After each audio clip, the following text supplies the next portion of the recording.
Hello friend, welcome back my channel GK में। आज हम लोग जो है ट्रिक के अकॉर्डिंग जो हम लोग जो है पोषक तत्व लेके चल रहे हैं, न्यूट्रिएंट्स का चैप्टर लेके चले हैं। ठीक है, इस न्यूट्रिएंट का चैप्टर में हम लोग देखेंगे पूरा बेसिक से कॉन्सेप्ट को क्लियर करने वाले हैं, कहाँ से क्वेश्चन कहाँ से लेके आपको पूछ सकता है। ठीक है, उसके बाद पहुंचने के बाद हम लोग प्रीवियस ईयर का भी क्वेश्चन सॉर्ट आउट करेंगे। तो देखिएगा, सबसे पहले पोषक तत्व न्यूट्रिएंट्स हम लोग किसे कहते हैं। ठीक है, सबसे पहला सवाल आपको सामने आता है कि न्यूट्रिएंट्स हम लोग किसे कहेंगे। तो न्यूट्रिएंट्स उसे कहेंगे वे पोषक तत्व जिसकी कमी से हमारे शरीर में रोग हो जाता है। ठीक है, रोग हो उसे हम लोग क्या कहेंगे, न्यूट्रिएंट्स कहेंगे। ठीक है, पोषक तत्व कहेंगे। तो आखिर कई पोषक तत्व कैसा होता है, कितने तरह के होते हैं, तो आइए सबसे पहले हम लोग जाने। ये हम लोग का कुल मिला के दो तरह का होता है, एक होता है माइक्रो, एक होता है मैक्रो न्यूट्रिएंट्स। ठीक है, तो माइक्रो न्यूट्रिएंट जो होता है उसे हम लोग हिंदी में कहेंगे तो अल्प मात्रा में, और एगो मैक्रो को बात करें तो बहु मात्रा में होगा। ठीक है, बहु पोषक तत्व हम लोग मैक्रो कहते हैं। इसका मतलब क्या हो गया कि वे पोषक तत्व जो मुझे कम मात्रा में, बहुत ही कम मात्रा में हमें चाहिए, उसे हम लोग क्या कहेंगे, मैक्रो कहेंगे। और मैक्रो हम लोग उसे तत्व को कहेंगे जिसमें हम लोगों को कुल मिला के चाहिए तो बहुत ज्यादा मात्रा में जैसे चाहिए। ठीक है, अब आते हैं उदाहरण के तौर पर अगर हम लोग देखें तो क्या क्या आ जाएगा, हम लोग को विटामिन आ जाएगा, कैल्शियम आ जाएगा, फास्फोरस आ जाएगा। तो आप इसके पहले भी आप लोगों ने देखा होगा, जब कभी आप जैसे कि विटामिन सी की गोली खाते हैं, ठीक है, जब ज़्यादा अधिक मात्रा में खा लीजिएगा तो क्या होता है कि यूरिया का रंग जो होता है पीला हो जाता है। इसका मतलब कि आपका शरीर जब ज़्यादा हो जाएगा ना तो वो आपका बाहर निकाल देगा। ठीक है, तो इसके लिए मतलब ये कहना का मतलब ये हो रहा है कि वो सब जो आ रहा है वो आपको कम मात्रा में चाहिए। अगर ज्यादा मात्रा में होगा तो आपको निकल जाएगा, वेस्ट हो जाएगा। वहीं अगर इसकी बात करें तो ये आपको ज्यादा मात्रा में चाहिए। क्या क्या हो जाएगा, जैसे कार्बोहाइड्रेट हो जाएगा, वसा आ जाएगा, प्रोटीन आ जाएगा। देखिए, प्रोटीन को भी आप लोग जो है इस चीज को याद रखिए, क्योंकि एग्जाम में अब यहां से पूछा गया था कि टीनेजर को कितने प्रोटीन की जरूरत है। तो याद रखिएगा, तो पहले आप ये याद कर लीजिए, एडल्ट को चाहिए 0.8 ग्राम पर केजी। अगर किसी का वजन अगर 10 है तो 10 का 0.8 ग्राम इंटू 10। ठीक है, इसका आपको निकाल के आपको देखना होगा इतना ग्राम उनको चाहिए। ये एग्जाम के पॉइंट ऑफ व्यू से इंपॉर्टेंट है। टीनेजर को कितना चाहिए, टीनेजर को चाहिए 0.9, और चाइल्ड को कितना चाहिए, चाइल्ड को चाहिए 2 ग्राम पर केजी। ठीक है, 2 ग्राम पर केजी का मतलब हो गया 2 ग्राम पर केजी। इसका मतलब किसी का अगर मान लेते वेट अगर मान लेते 10 है, ठीक है, 10 किलो का वेट है, और अगर 1 किलो का उसका 2 है तो 10 केजी कितना होगा, 20 ग्राम उसको चाहिए। 20 ग्राम जो है उसे चाहिए। ठीक है, 20 ग्राम, जिसका तो 10 ग्राम है, जिसका मान लेते जिनका भी 10 किलो है उनको 20 ग्राम उनको वो प्रोटीन चाहिए उनको पर डे। ठीक है, ध्यान दीजिएगा। उसके बाद हम लोग आते हैं प्रेग्नेंट लेडी को। ये क्वेश्चन पूछा गया है ग्रुप डी में, ये क्वेश्चन पूछा गया था एनटीपीसी में। क्या पूछा गया था कि इनको प्रोटीन की आवश्यकता बहुत ज्यादा पड़ती है। तो याद रखिए किनको, तो प्रेग्नेंट लेडी को आपको जो प्रोटीन की आवश्यकता ज्यादा पड़ती है। तो कितनी ज्यादा पड़ती है, याद रखिए 55 होगा। ठीक है, 55.70 ग्राम पर केजी एक दिन पे। याद रखिए ये सारा जो पर डे का हिसाब से। ठीक है, चलिए पता चल गया आप लोगों को, ये तो हम लोग देख लिए। अब आते हैं इसके माइक्रो के बारे में। तो ये बहुत क्या क्या आता है, ये मिलीग्राम में चाहिए, ये ग्राम में चाहिए, तब कि ये मिलीग्राम में चाहिए, बहुत कम मात्रा में हम लोग को चाहिए। ठीक है, तो अब हम लोग इसके बाद हम लोग देखेंगे क्या क्या देखेंगे, कार्बोहाइड्रेट से जुड़ा हुआ देखेंगे, कार्बोहाइड्रेट का कार्य क्या क्या है, फिर कार्बोहाइड्रेट के कितने प्रकार होते हैं। तो कार्बोहाइड्रेट 3 प्रकार में बांटते हैं।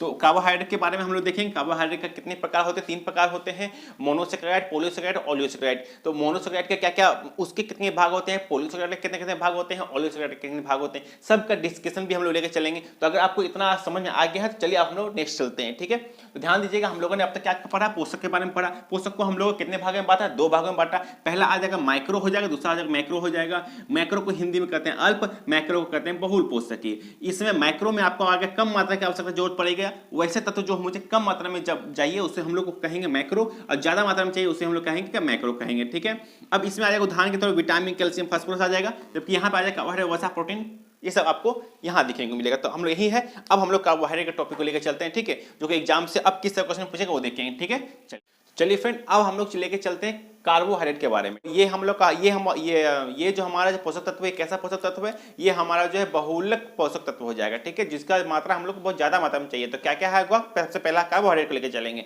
इसके बाद हम लोग वसा लेके चलेंगे, फिर प्रोटीन लेके चलेंगे। ठीक है, तो सबसे पहले कार्बोहाइड्रेट के बारे में लेके चलते हैं। तो कार्बोहाइड्रेट जो होता है वे कुल मिला के, अगर इसमें पूछा जाएगा कि कार्बोहाइड्रेट में कितने तत्व पाए जाते हैं, तो कार्बोहाइड्रेट में कुल मिला के तीन तत्व पाए जाते हैं, तीन तत्व पाए जाते हैं। कौन कौन सा तत्व पाया जाता है? कार्बन, हाइड्रोजन और ऑक्सीजन पाया जाता है, ठीक है। इसका सूत्र की बात करते हैं, एन हो जाएगा यहाँ पे 2n हो जाएगा और ओ और यहाँ पे हो जाएगा n हो जाएगा, इसका मतलब, ठीक है। तो एग्जाम में क्वेश्चन पूछा गया है, सॉरी यहाँ हो जाएगा n O और यहाँ हो गया N।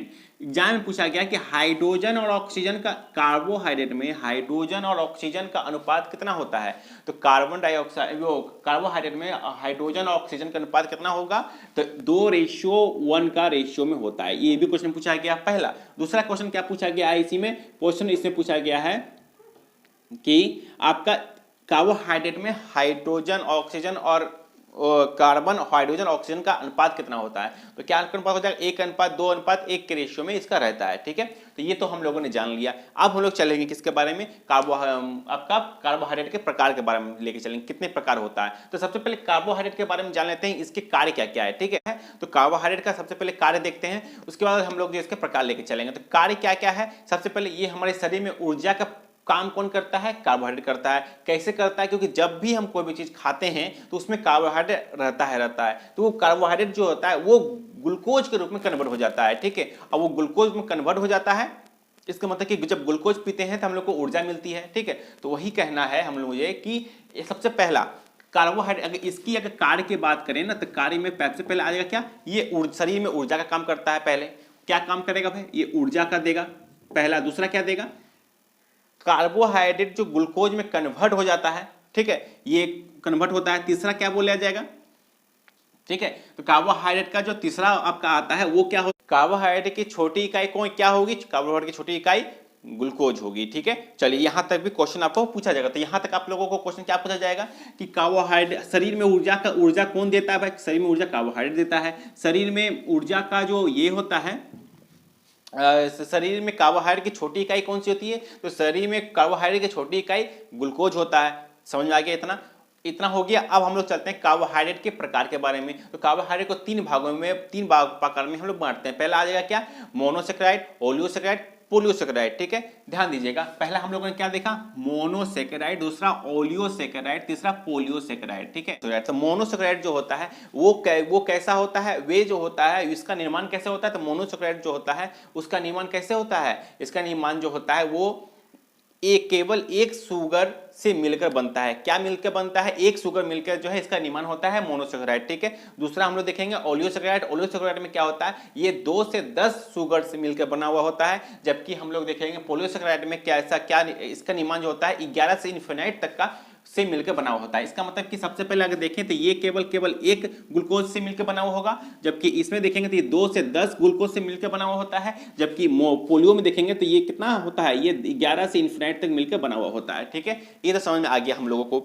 अब हम लोग लेके चलेंगे क्या चीज? क्या कि मोनोसेकेराइड को भी हम लोग बांटते हैं। क्या क्या बांटेंगे? आपका ग्लूकोज हो गया, ग्लैक्टोज हो गया, फ्रैक्टोज हो गया, डीऑक्सीराइबोज हो गया, राइबोज हो गया। तो हम लोगों ने क्या क्या, तो इसमें से हम लोग को जो फ्रैक्टोज पढ़ना है, ठीक है। फ्रैक्टोज आपको कहाँ मिला है? फ्रैक्टोज हम लोग को कहाँ पे मिलता है? हम लोग को फलों के मीठे रस, जहाँ मीठा चीज होता है ना, फलों में मीठा रिच, वहां पे हम लोग को फ्रैक्टोज ही मिलता है, ठीक है। उसके राइबोज कहाँ? हमारे शरीर में रहता है, ठीक है। शरीर के जो आप देखा होगा RNA होता है, और एगो ये वाला क्या है? DNA। आरएनए और डीएनए में आपको ये देखने को मिलेगा। तो आरएनए में जो राइबोसोम जो होता है, और ये राइबोसोम कैसा होता है? कार्बोहाइड्रेट, ये मोनोसेकेराइड कार्बोहाइड्रेट होता है, ठीक है। उसके बाद डीऑक्सीराइबोज में, डीऑक्सी कहाँ होता है? वो डीएनए में होता है। ध्यान समझिएगा, मैंने अब तक बोला कि मोनोसेकेराइड, ओलियोसेकेराइड, पोलियोसेकेराइड के बारे में। तो मोनोसेकेराइड में हम लोग ग्लूकोज पढ़े, ग्लैक्टोज हो गया, फ्रैक्टोज के बारे में हम लोगों ने क्या देखा कि ये जो होता है ये प्राकृतिक में पाया जाता है, ठीक है। और ये कैसा होता है? फलों के मीठा जो रस होता है ना, उसमें हम लोग को ये मिलता है, ठीक है। उसके बाद राइबोज आता है, फिर डीऑक्सीराइबोज होता है। तो ये हमारे शरीर में मिलता है। जैसे कि आरएनए में हम लोग को जो है डीए मिल जाएगा, आपका राइबोज मिल जाएगा, और डीऑक्सीराइबोज में हम लोगों को डीएनए में मिल जाएगा, ठीक है। तो यहाँ आप लोगों को समझ में आना चाहिए, ठीक है। तो पूछता है क्या एग्जाम में कि फलों में मीठा रस कौन सा आपको कार्बोहाइड्रेट मिलता है? तो उसमें फ्रैक्टोज मिलता है, ठीक है। ये समझ आ गया। अब हम लोग लेके चलेंगे क्या? ग्लैक्टोज के बारे में। तो सुक्रोज हो गया, ठीक है, सुक्रोज हो गया, ग्लैक्टोज हो गया, माल्टोज हो गया। सॉरी, सुक्रोज प्लस फ्रैक्टोज से होता है। किसका निर्माण? ये इसका निर्माण, लैक्टोज का निर्माण किससे होता है? ग्लूकोज प्लस ग्लैक्टोज से होता है। जबकि माल्टोज का निर्माण ग्लूकोज प्लस ग्लूकोज से होता है। एक बार फिर से मैं समझा दूं, का हमारा निर्माण किससे होता है? तो ग्लूकोज प्लस फ्रैक्टोज से, ग्लूकोज प्लस फ्रैक्टोज से होता है, ठीक है। और वहीं अगर बात करें लैक्टोज का निर्माण किससे होता है? ग्लूकोज प्लस ग्लैक्टोज से। एगो ग आता है, देखिए इसका ट्रिक याद कीजिए, सूप, इसका ट्रिक देख लेते हैं। इसका हो गया सूफ, इसका हो गया आपका लग, और इसका हो गया मग। ठीक है, देखिए फ से फ्रक्टोज, ग से गलेक्टोज, ग से ग्लूकोज। देखिए सभी में ग्लूकोज ग्लूकोज सभी में सेम है। ठीक है, उसके बाद आता है क्या सुफ, फ मतलब क्या हो गया फ्रक्टोज, लग, लग से ग याद रखिए, ग से क्या हो जाएगा गलेक्टोज, और उसके बाद आ जाएगा मल्टोज वाला में क्या होगा, मल्टोज में आपको बराबर होता है। मल्टोज में क्या क्या होगा आपको ग्लूकोज प्लस ग्लूकोज मिलकर मल्टोज का निर्माण होता है। ठीक है, जो कि हमको चावल में मिलता है। ठीक है, इस तरह से याद कर सकते हैं। तो एक बार फिर चलिए वो फिर से रिवीजन कर लेते हैं। हम लोगों ने क्या क्या देखा, हम लोगों ने देखा मल्टोज के बारे में, मोनोसेक्राइड के बारे में देखा। मोनोसेक्राइड में क्या क्या देखा, glucose, fructose, galactose, deoxyribose, ribose बारे में देखा। इतना देखा लिया हम लोगों ने। उसके बाद हम लोगों ने क्या देखा, ओलियोसेक्राइड में हम लोग देखो क्या देखा, सुक्रोज, लैक्टोज, गैलेक्टोज के बारे में देखा। ठीक है, तो याद रखिए यहाँ पे माल्टोज के बारे में देखा, तो सुक्रोज के बारे में देखा। तो सुक्रोज में क्या हम लोग देखा, तो सुक्रोज कैसे बन क्या होता है, सुक्रोज सफ याद रखिएगा। ठीक है, तो यह होगा ग्लूकोज प्लस फ्रैक्टोज से बना, जबकि मल्टोज किससे बना, मल्टोज हम लोग का बना ग्लूकोज प्लस गैलेक्टोज से बना, जबकि हम लोग का मल्टोज ये मल्टोज जो बना हम लोग किससे बना, ग्लूकोज प्लस ग्लूकोज से मिलकर बना हुआ। ठीक है, ये आपको को यहाँ तक क्लियर हो गया। अब हम लोग आते हैं पोलियोसेकेराइड में। पोलियोसेकेराइड में जो स्टार्च जो होता है, ये कहाँ मिलता है स्टार्च, स्टार्च हम लोगों को पेड़ पौधों में हम लोग को मिलता है ये स्टार्च। ठीक है, जिसके कारण हम लोग जो पौधे भोजन वगैरह बनाते हैं। ठीक है, वो स्टोर करने का काम कर, जो आप जैसे फल वगैरह देखते हैं जो स्टोर करते हैं, वो स्टोर जो है स्टार्च के कारण ही होता है। ठीक है, और ये आता है सेल्यूलोज। तो सेल्यूलोज कोशिका भित्ति किसके बनी होती है, कोशिका भित्ति सेल्यूलोज की बनी होती है। मगर कोशिका जो सेल वाल जो होता है, कोशिका भित्ति को हम लोग सेल वाल कहते हैं, तो सेल वाल जो होती है पादपों में होती है, बट हम लोगों को में नहीं रहती है। ठीक है, तो अगर पूछा जाए कि कोशिका सेल वॉल का कार्य क्या होता है, सेल वॉल का कार्य जो पौधों को आकार, मजबूती और उसको आंतरिक सुरक्षा प्रदान करता है। कौन करता है, सेलुलोज, वो आपको सेल वॉल करता है। तो पूछता है कि पादप में कोशिका भित्ति किसकी बनी हुई थी, तो कोशिका भित्ति सेलुलोज की बनी हुई थी। यही सेलुलोज को याद रखना आपको, यही सेलुलोज वहां से उठ के आया है। ठीक है, तो याद रखिएगा। उसके आता है ग्लाइक्टोज आता है, लाइक्टोज आता है, और ये आता है आ जाएगा। ठीक है, तो ग्लाइक्टोज और लाइक्टिन, तो काइटिन। तो काइटिन आप लोगों को कहाँ देखा, कीड़े मकोड़े के ऊपरी जो ढांचा होता है ना कीड़े मकोड़े का, वहां पे आपको ये काइटिन मिलता है। और प्राकृतिक में दूसरे नंबर का जो होता है आपको, दूसरे नंबर का जो कार्बोहाइड्रेट होता है वो कौन सा होता है, वो काइटिन ही होता है। ठीक है, हिप्पेरिन। तो हिप्पेरिन क्या होता है, ये हिप्पेरिन के कारण ही हमारे शरीर में क्या होता है, रक्त को पहुंचता है। जो रक्त में हिप्पेरिन कारण जो है रक्त, शरीर के अंदर रक्त जमता नहीं है। ठीक है, अगर शरीर में अंदर रक्त जम जाएगा तो फिर बहुत सी बीमारी उत्पन्न हो जाएगी। ठीक, ब्लड क्लॉटिंग होने नहीं देगा। ठीक है, यही हिप्पेरिन के कारण जो है शरीर में जो ब्लड बहता है ना, उसको रोकने का काम करता है, मतलब रोकने नहीं, मतलब कि जमने नहीं देगा ये। ठीक है, किसके कारण, ये हिप्पेरिन के कारण ही। तो ये हिप्पेरिन के बारे में आप जान गए, काइटिन के बारे में जान गए। ग्लाइकोजन जो होता है ये हमारे शरीर के जो है, ये आपका जो इस तरह का आपका लीवर हो गया, फिर आपका हो जाएगा लीवर हो गया, यकृत हो गया, फिर या तो आप कह सकते हैं इसको कि आपको जो बॉडी में जो मसल वगैरह जो बनाते हैं ना, हैंड में जो बॉडी में जो मसल जो है ये वाला, इसमें स्टोर का काम कौन करता है, ग्लाइकोजन करता है। ठीक, ग्लाइकोजन करता है। ठीक है, तो याद रखिएगा। तो क्या क्या हम लोगों ने देखा, पोलियोसेकेराइड में हम लोगों ने स्टार्च देखा, सेल्यूलोज देखा, ग्लाइकोजन देखा, काइटिन देखा, हिप्पेरिन देखा। तो स्टार्च का क्या बारे में बताया, स्टार्च जो क्या होता है, ये पौधों में जो आपको जो फल वगैरह में जो स्टोर करता है वो स्टार्च करता है। सेल्यूलोज क्या करता है, सेल्यूलोज के कारण क्या होता है, सेल्यूलोज जो होता है कोशिका भित्ति जो है सेल्यूलोज की बनी होती है। इसी सेल्यूलोज के कारण आपको जो है पेपर वगैरह, कॉपी वगैरह इसी से बनती है, और इसी वजह से तो आप लोगों को पेपर वाश हो गया, फिर आपको साड़ी वगैरह जो बनती है, सब जो भी सूती साड़ी, कुछ भी साड़ी आप देखिएगा तो साड़ी का वगैरह भी इसी को बनी होती है। जो भी कागज पत्रा तो पेड़ पौधे से जो बना हुआ चीज आपको दिखेगा, सारा का सारा आपको इसी मिलेगा। ठीक है, उसके बाद हम लोग आते हैं ग्लाइकोजन में। तो ग्लाइकोजन में हम लोग क्या देखेंगे, तो ये हम लोगों को क्या मिलता है, हम लोग को मसल वगैरह बनाने में जो है ये आपको मिलेगा। काइटिन हम लोग पेड़ जो कीट पतंगे होते हैं उसके बाहरी त्वचा जो होता है वो इसी की बनी होती है।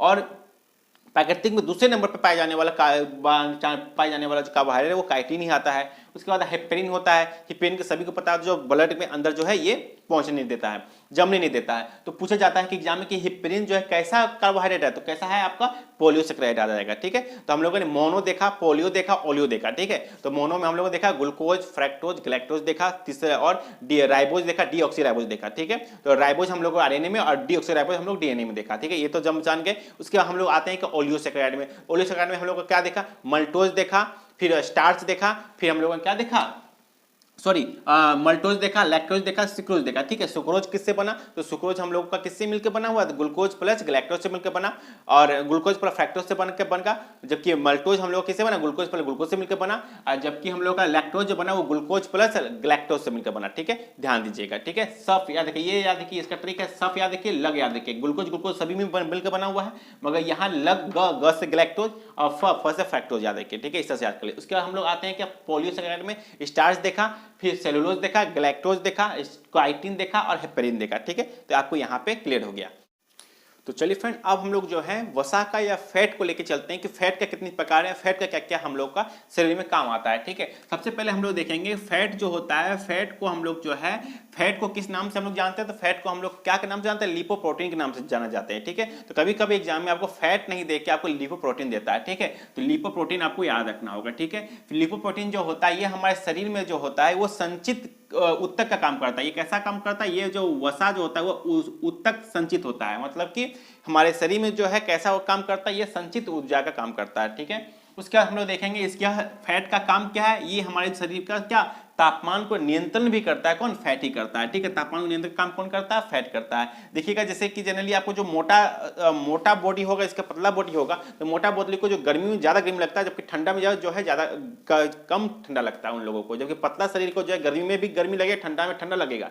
अगर मान लीजिए सपोज अगर दो इंसान है, दो इंसान मतलब कि एक हो गया आपका एक हो गया आपका खूब मोटा, एक हो गया आपका पतला हो गया, ठीक है, पतला हो गया। तो अगर ठंडा का टाइम है तो किसको ज्यादा ठंडा लगेगा, किसको कम ठंडा लगेगा, तो जाहिर सा बात है जो मोटा है उसे कम ठंडा लगेगा और जो पतला है उसे ज्यादा ठंडा लगेगा, ठीक है। क्योंकि जब बॉडी हम लोग का जब ये ठंडा शरीर में घुसा तो ये शरीर में जो आपका जो वसा आता है उससे होते हुए हमारे बॉडी में टच होता है, जबकि यहाँ पे इस बॉडी और संपर्क जो होता है वसा का परत जो होता है कभी पतला रहता है, कभी छोटा रहता है, इसे जल्दी ठंडा कैच कर लेता है, ठीक है। इसलिए जनरली ठंडा या गर्मी में बात करें तो गर्मी में भी ज्यादा गर्मी भी मोटे लोग को लगेगा, जबकि गर्मी में थोड़ा कम जो है इन्हीं लगेगा, ठीक है। तो ये सब चीज इसका फायदेमंद है।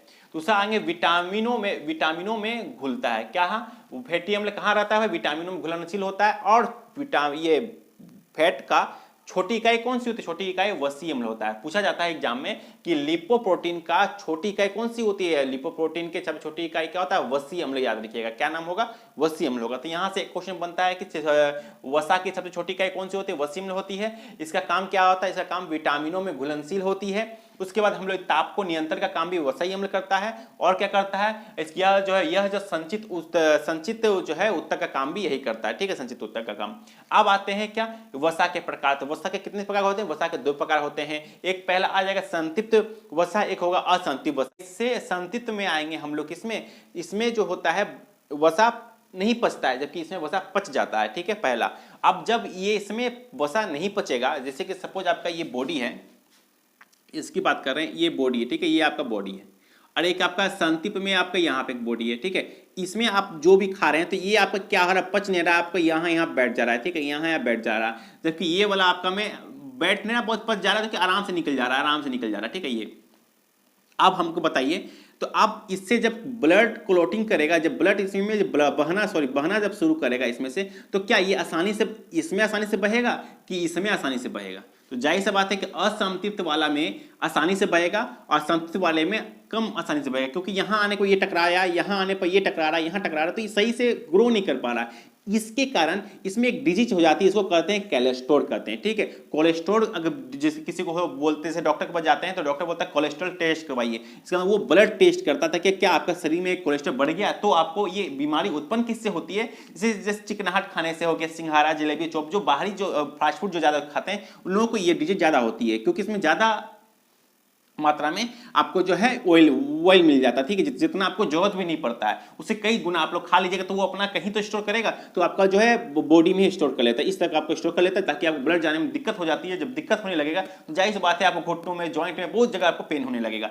वहीं असंतृप्त की बात करें तो इसमें जो होती है ये ब्लड आसानी से बच जाती है, ठीक है। ये हमें कहां से मिलता है, तो ये हमें पेड़ पौधों से मिलता है, और जबकि ये हमें कहां से मिलता है, ये हमारे जो मीट मछली हो गया, मांस मुसला जो खाते हैं उसमें हमको मिलता है।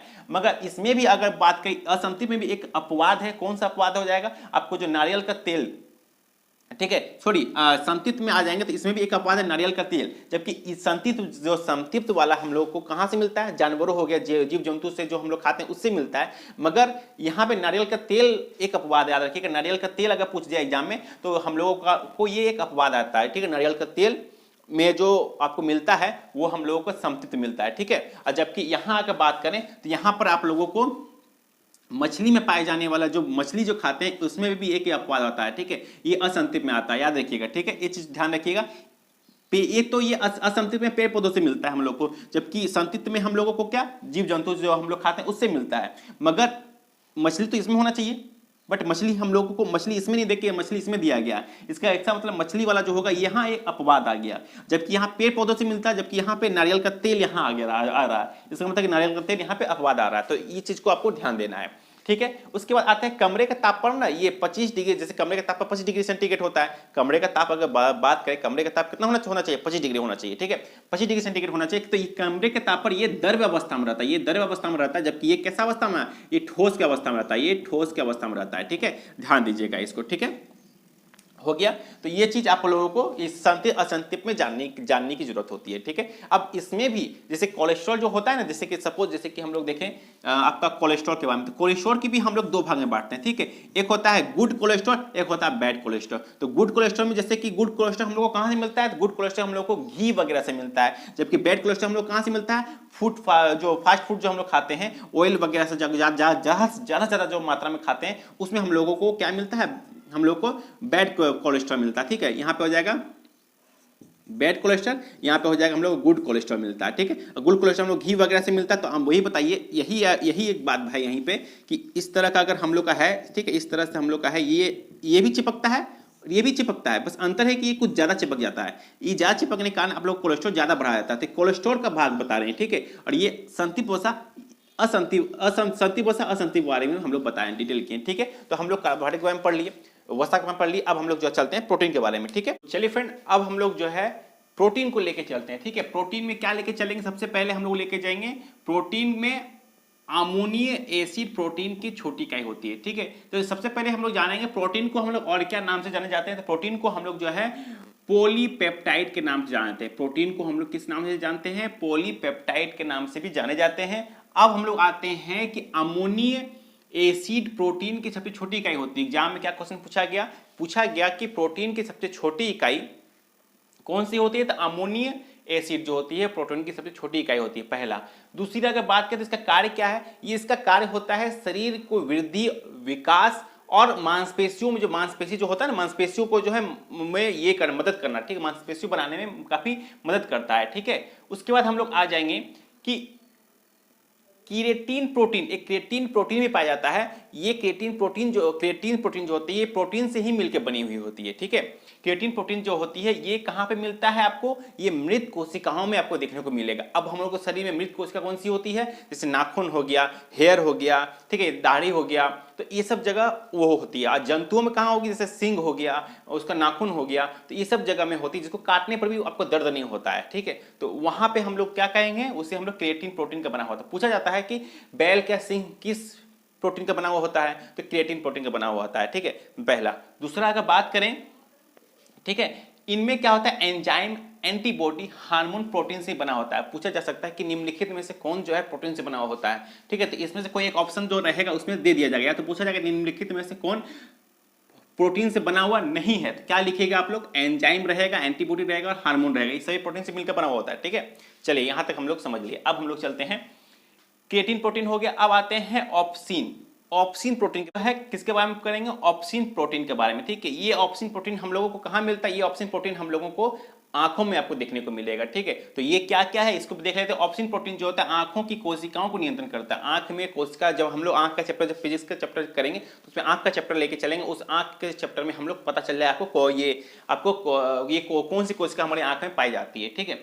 तो वही बात है, आंखों को नियंत्रण करने वाली जो नियंत्रण करती है वो कौन है, ऑप्सिन प्रोटीन के कारण ही आंख की जो कोशिका होती है वो नियंत्रण करती है। तो ऑप्सिन प्रोटीन दो प्रकार की होती है, ठीक है। ऑप्सिन प्रोटीन कितने प्रकार की होती है, आंखों की जो कोशिका जो होती है वो दो प्रकार की होती है। पहला आपको आ जाएगा क्या, पहला आ जाएगा शंकु सेल हो जाएगा, दूसरा हो जाएगा शलाका सेल हो जाएगा, मैं रेड सेल भी कर सकते हैं इसको, कॉमन सेल करते हैं, इसको रेड सेल करते हैं, ठीक है। तो याद रखिएगा, इसका मतलब शंकु मतलब हो गया, ये जो होता है, ये शंकु सेल जो होता है, ये जो है दिन के टाइम देखने में कम जो लाइट जो दिख रहा है, लाइट वाले में हम देख सकते हैं उसको, जबकि रेड सेल के कारण हम लोग रात में हम लोग देख पाते हैं। इसका मतलब क्या होगा कि जिस भी जीव में ये रेड सेल या तो शलाका कोशिका अगर मौजूद होगी सबसे ज्यादा, इसका मतलब वो रात में ज्यादा देख पाएगा, ठीक है, दिन में कम नहीं देख पाएगा, नहीं देख पाएगा, ठीक है। तो जाहिर सी बात है कि उल्लू हो गया, तो चमगादड़ हो गया, ऐसे जीव, तो चमगादड़ नहीं हो गया, सॉरी, उल्लू हो गया, वे लोग क्या कर, उनके आंखों में क्या सबसे ज्यादा, कौन सी कोशिका सबसे ज्यादा पाई जाती है, उनके जो शलाका सेल जो होती है, जैसे कि रेड सेल जो होती है, वो काफी ज्यादा होती है, इस वजह से वो लोग रात में ज्यादा देख पाते हैं, दिन में नहीं देख पाते हैं, ठीक है। तो याद रखिएगा, ठीक है। तो इससे शलाका कोशिका को नियंत्रण कौन करता है, तो रेडोप्सिन प्रोटीन जो है उसे नियंत्रण करती है, ठीक है। तो प्रोटीन जो है यहाँ दो को भाग में बट गया, एक हो गया आपका रेड कोशिका को नियंत्रण कौन करता है, रेडोप्सिन प्रोटीन करता है, जबकि वही बात के शंकु को नियंत्रण कौन करता है, इसको करता है क्या, ऑप्सिन प्रोटीन। देखिए यहाँ पे लिखा है ना ऑप्सिन प्रोटीन, ऑप्सिन प्रोटीन भी इसे नियंत्रण करता है, किसको, सेल कोशिका, सेल को करता है, ठीक है, ठीक है। तो ये हो गया आप लोगों को।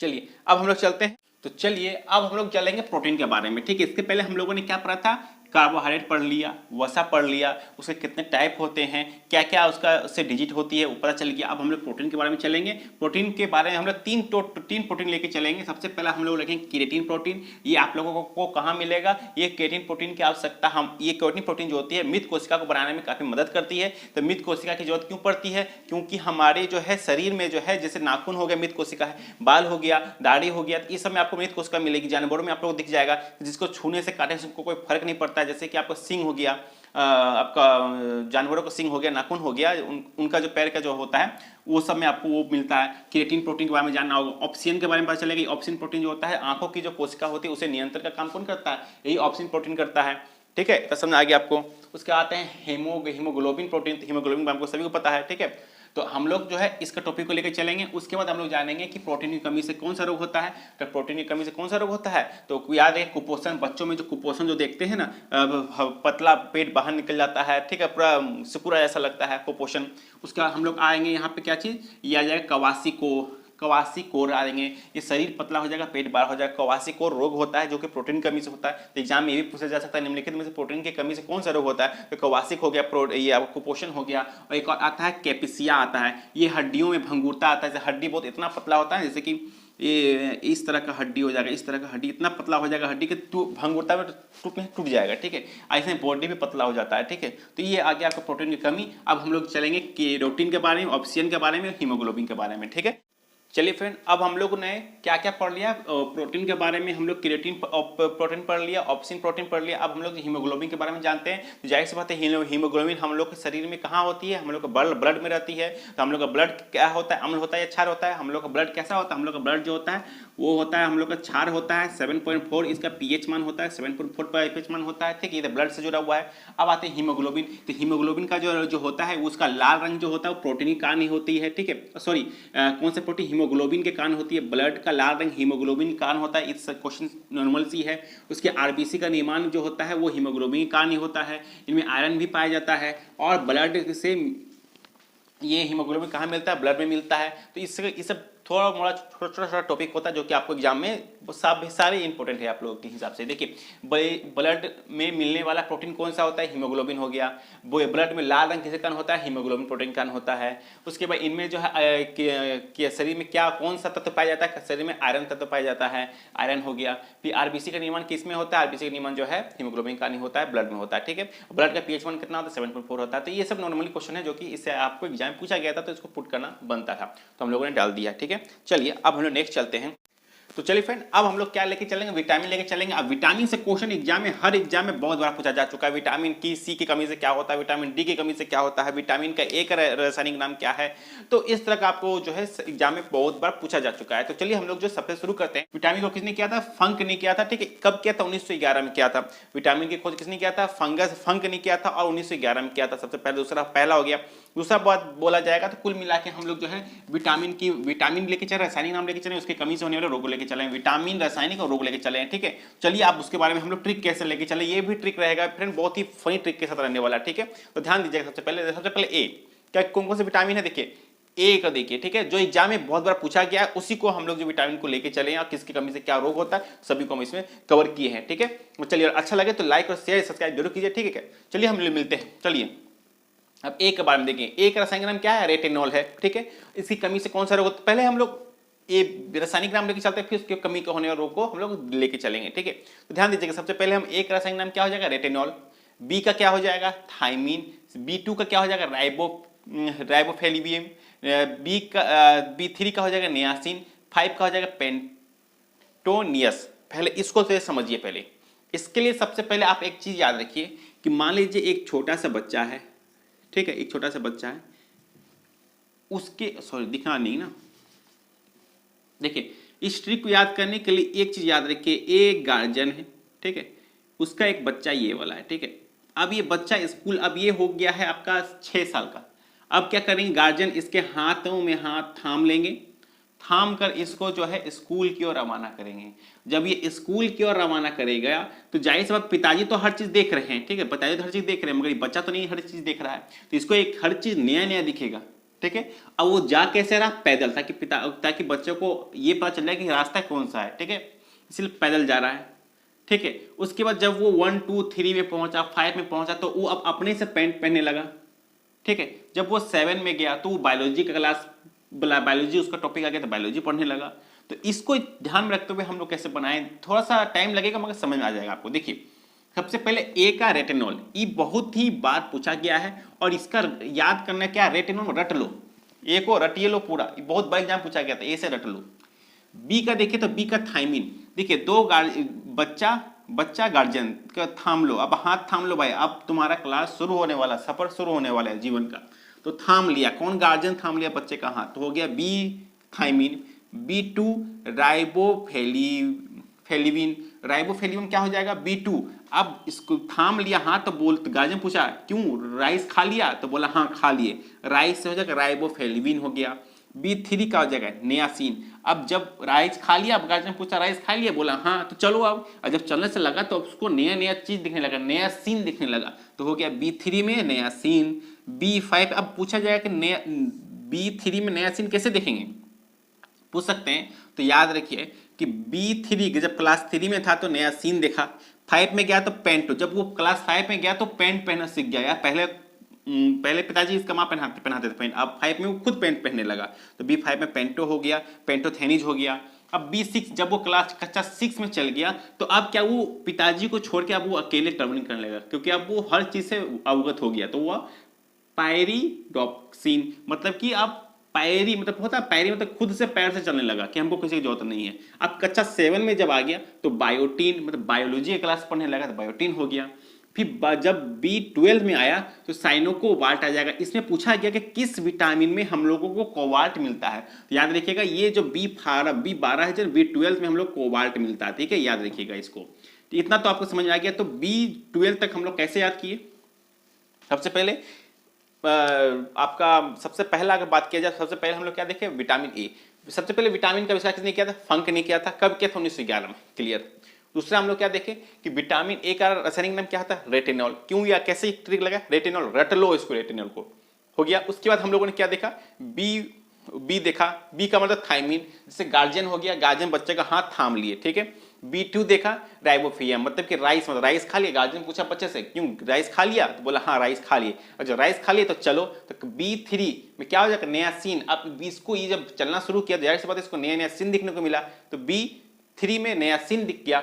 B5 में क्या होगा, तो B5 में अब क्या हो रहा है, वो ये करने लगा, क्या करने लगा भाई, पेंट पहनने लगा, तो हो जाएगा इसका रासायनिक नाम क्या है, पेंटोथेनिज हो जाएगा, मतलब जो पेंट पहनने लगा तो नया से वो होने लगा, तो कॉन्फिडेंस जग गया। जब कॉन्फिडेंस जगह तो खुद से अब पैदल चल के स्कूल पहुंचने लगा, मतलब कि क्लास 6 में जब गया तो पायरोडिक्सिन हो जाएगा, ठीक है। उसके बाद हम लोग आएंगे B7 में आ जाएगा, 7 में बायोलॉजी आ गया तो बायोटीन हो गया। B12 में आ जाएगा जो साइनोकोबाल्ट हो जाएगा, साइनोकोबाल्ट तो ऑटोमेटिक पता होगा इसमें कोबाल्ट पाया जाता है, तो B12 तक हम लोग कर लिए। अब आते हैं C। तो जैसे कि आप लोग C को जान रहे होंगे, इसका नाम होता है एस्कर्बिक एसिड। एस्कर्बिक एसिड जो होता है, एस्कर्बिक बोलते हैं ना, ये नींबू का रस पी जाओ, जैसे पीते हैं, अरे बाप बहुत कड़वा है, एस्कॉर्बिक बहुत कड़वा है, नाम से लग रहा है एस्कॉर्बिक, टाइट वाला चीज लग रहा है एस्कॉर्बिक। डी डी का लगता है कैल्शियम। देखिए विटामिन डी क्या होता है, कैल्शियम। लग रहा है कैल्शियम किसी हड्डी मजबूत के लिए होता है ना, हड्डी मजबूत के लिए। याद रखिए कि हड्डी के लिए क्या होता है, विटामिन डी। तो विटामिन डी जो हड्डी के लिए होता है तो कैल्सीफेरॉल, कैल्सीफेरॉल लगा कैल्शियम, तो दांत में क्या होता है कैल्शियम हो गया। ई का क्या होता है टेकोफेरॉल। अब टेकोफेरॉल ई है, इसका कोई ट्रिक नहीं पिला, अगर आपको मिलता है तो मुझे जो बताइए, ठीक है। टी का हो गया टेकोफेरॉल हो गया, ठीक है। के का हो गया फिलोक्विनोन।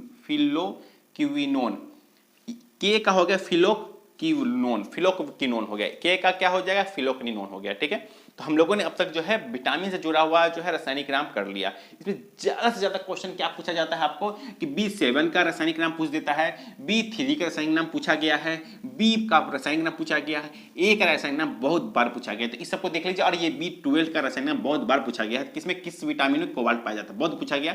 एग्जाम में जो बैठते हैं उनको सभी को पता होगा इसका रासायनिक नाम क्या क्या है। ये तो समझ आ गया आप लोग सारा। चलिए अब हम लोग एक बार फिर से एक बार सी को देख लेते हैं। सी का एस्कॉर्बिक एसिड, एस्कॉर्बिक बहुत कड़वा है, इतना सी किसमें मिलता है, हम लोग को खट्टा पदार्थ में मिलता है। तो सी का हो जाएगा एस्कॉर्बिक हो गया। डी का क्या हो जाएगा, डी का हो जाएगा कैल्सीफेरॉल हो गया। डी का क्या हो जाएगा, कैल्सीफेरॉल हो जाएगा, ठीक है। तो कैल्सीफेरॉल हो जाएगा डी का। ई का हो जाएगा टेकोफेरॉल हो गया। टेकोफेरॉल ये ट्रिक नहीं मिला, अगर आपको मिलता है जरूर तो मुझे बताइए। के का हो जाएगा फेलोक्विनोन हो जाएगा, फेलोक्विनोन हो गया, ठीक है। अब हम लोग आते हैं इसके होने वाले डिजिट के बारे में। ध्यान दीजिएगा, सबसे पहले विटामिन ए से रतौंधी होता है। रतौंधी किसकी होती है, आंख की बीमारी होती है, तो जाहिर सी बात है रतौंधी हो गया। दूसरा आता है थायमिन से बेरी बेरी, बी से बी देखिए बी बेरी बेरी कंप्लीट हो गया। उसके बाद देखते हैं राइबोफ्लेविन में क्या होता है, B2O2 से होता है त्वचा फटना और आंखों का लाल होना। जब त्वचा जब फटने लगता है, आंख का लाल होता है, वो इसमें B2 के कारण होता है। B3 में क्या होता है, मंद बुद्धि को नया सीन, जब बच्चा नया नया चीज देखने लगता है क्या मंद बुद्धि होता है, वो मंद बुद्धि है, तभी तो गार्जियन को हाथ पकड़ के लेके जा रहा है। तो मंद बुद्धि, बालों का झड़ना, सॉरी बालों का सफेद होना होता है इसमें, ठीक है। सफेद है ना, हाँ बालों का सफेद होना इसमें होता है, ठीक है। अब पेंटोथोनी जो होता है, पेंटोथोनी B5 में क्या होता है, त्वचा में दाद, तो त्वचा में देखते हैं कभी कोई दाद आ जाता है, तो वो किसके कारण हो जाता है, आपको B5 के कारण होता है, ठीक है। अब चलिए हम लोग आते हैं B6 में हो जाएगा। B6 में पैर से चलने लगे तो एनीमिया हो गया भाई, एनीमिया मियाम हो गया, मतलब कि एनीमिया मिला दिया गया। जब अकेले चलने लगा ना तो उसको इतना कॉन्फिडेंस हो गया, कुछ जो मन तो कुछ भी मिला लेता था वो, ऐसे याद रख, किसी से मिल लेता था, याद रख किसी से मिल लिया, तो एनीमिया हो गया B6 में। B7 में क्या हुआ है, बायोटीन में हो जाएगा। बायोटीन में देख बालों का झड़ना हो गया, लकवा होगा, हाँ सॉरी, हाँ ठीक है लकवा होगा, ठीक है। बायोटीन B7 के कारण लकवा होता है और बालों का झड़ना होता है, ये सब आपको इसमें मिलेगा 7 में। B12 के कारण क्या होता है, रक्त क्षमता और पांडु रोग होता है, इसको पांडु रोग कहते हैं, ठीक है, रक्त क्षमता होता है। B-C की कमी से बहुत ही कॉमन सा, बहुत एग्जाम पूछा है, सी कमी से क्या स्कर्वी रोग होता है, स्कर्वी हो गया। मसूरों का जो फैलाव जो होता है, दांतों में मसूरों का फैलाव उसी कारण होता है। जब मसूरों दांत का कुछ प्रॉब्लम होता है ना, तो हम लोग को विटामिन सी ही ज्यादा मात्रा में बोलते हैं ये खाने के लिए, ठीक है, ताकि स्कर्वी और मसूरों का जो फैलाव जो होता है वो कम हो सके। अब आते हैं विटामिन डी का हो जाए कैल्सीफेरॉल के कारण क्या होता है भाई, रिकेट्स हो जाएगा, ठीक है। कौन सा बीमारी होता है, रिकेट्स बीमारी होती है। उसके बाद हम लोग आते हैं ई में क्या होता है, ई में हो जाएगा रिकेट्स होगा, सॉरी रिकेट्स, ठीक है। अब आते हैं ई में क्या होता है, टेकोफेरॉल होगा, नपुंसक होता है। नपुंसक रोग किस बीमारी, किस विटामिन की कमी से होता है, तो ई की कमी से होता है, ठीक है, ई की कमी से। अब आता है के का होता है, के का क्या होता है, रक्त का थक्का नहीं बनता है। तो पूछा जाता है कि रक्त में थक्का नहीं बनने वाला कौन सा विटामिन, किसकी कमी से रक्त में थक्का नहीं बनता है, रक्त थक्का नहीं बनता है विटामिन के की कमी से, ठीक है, ध्यान दीजिएगा। रक्त में थक्का नहीं बनने में सहायक कौन सा होता है, हिपेरिन जो होती है, हिपेरिन कारण रक्त में थक्का बनने नहीं देता है। इसका मतलब कि विटामिन के क्या करता है, हमारे हिपेरिन को खत्म कर देता है। जब हिपेरिन ही नहीं रहेगा तो रक्त में थक्का बनेगा नहीं, जैसे ही आपका चुभेगा तो ब्लड ऑटोमेटिक रिसाव होने लगेगा, वो थक्का बनेगा ही नहीं, बनने ही नहीं देगा। तो ठीक है, तो हम लोगों ने आज ये सारे बीमारी देख लिया। याद है कि डी से होता है रिकेट्स और एक को आपका हो जाएगा सरकबी मसूरे का फैलाव, आपको इससे देखने को मिलेगा, ठीक है। तो फ्रेंड ये रहा विटामिन का सारा हम लोग पोषक तत्व से जुड़ा जो भी टॉपिक था सब क्लियर कर लिए। तो अगर अच्छा लगे तो लाइक और शेयर जरूर कीजिए, ठीक है। चलिए मिलते हैं नेक्स्ट वीडियो में, धन्यवाद।